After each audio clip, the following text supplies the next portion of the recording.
தேவையான பொருள் வந்து வரமிளகா. அதுக்கு முன்னாடியே ஊற வச்சுட்டேன். ஒரு 20 வரமிளகாயை போட்டு புளியும் கொஞ்சம் போட்டுக்கிறேன். உள்ள புளி ஒரு நெல்லிக்காய் அளவுக்கு, பெரிய நெல்லிக்காய் அளவுக்கு போட்டு ஊற வச்சுட்டு போயிட்டேன். அரை மணி நேரத்துக்கு முன்னாடியே ஊற வச்சுட்டேன். இப்போ இதை நல்லா தண்ணியை எடுத்துகிட்டு நம்ம மிக்சியில் போடலாம். இது வந்து இதுக்கு இது வந்து எதுன்னா கடவா பணியாரத்துக்கான மிளகாய் சட்னி. ஒரு பூண்டு ஒரு 10-20 பல் பூண்டு போட்டு, உப்பு,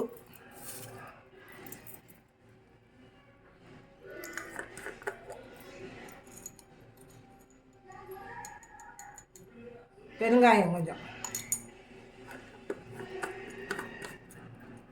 இதை நல்லா அரைச்சிட்டு நம்ம வந்து கரண்டி வச்சு நல்லெண்ணெய் ஊற்றி கடுகு உளுத்தம் பருப்பு தாளித்து வைக்கிறது. இது மிளகா சாந்து.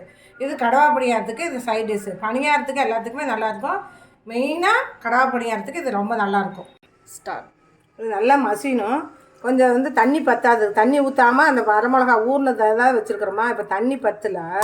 அதனால் கொஞ்சம் நம்ம இந்த தண்ணி இப்படி தொட்டு விட்டு அரைச்சிக்கலாம். கெட்டியாக தான் இருக்கணும் சாந்து. அதனால் இது கொஞ்சம் இதை தொட்டு அரைக்கணும். தண்ணியை தொட்டு அரைங்க.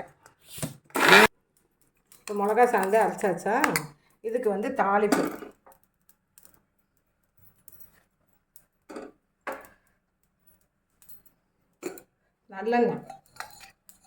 நல்லெண்ணெய் தான் ஊற்றணும் இதுக்கு.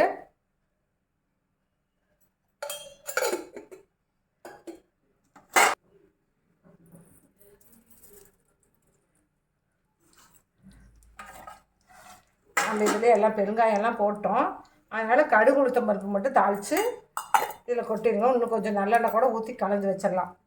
கம்மியாக இருக்குதுன்னு நினைக்காதீங்க. ரொம்ப கம்மியாக தான் தொட்டு சாப்பிடணும். நல்லா காரமாக இருக்கும். வெறும் வரமிளகாங்கிறதுனால காரமாக இருக்கும். கம்மியாக தொட்டு சாப்பிடலாம். இது வந்து கடவா பணியாரத்துக்கு சைட் டிஷ் கொஞ்சம்.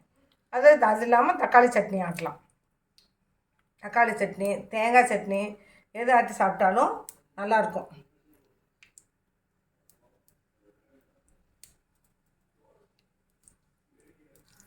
உளுத்தம்பருப்பு, கடுகு உளுத்தம்பருப்பு மட்டும் போட்டு பெருங்காயம் நான் முதலே அரைக்க.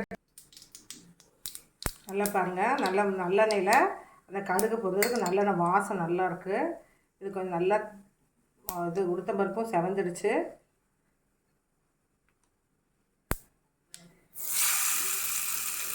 நல்லா போட்டு கலந்து எடுத்து வச்சுட்டு இதுக்கு வந்து கடவா பணியாரத்துக்கு மிளகா சாந்து ரெடி.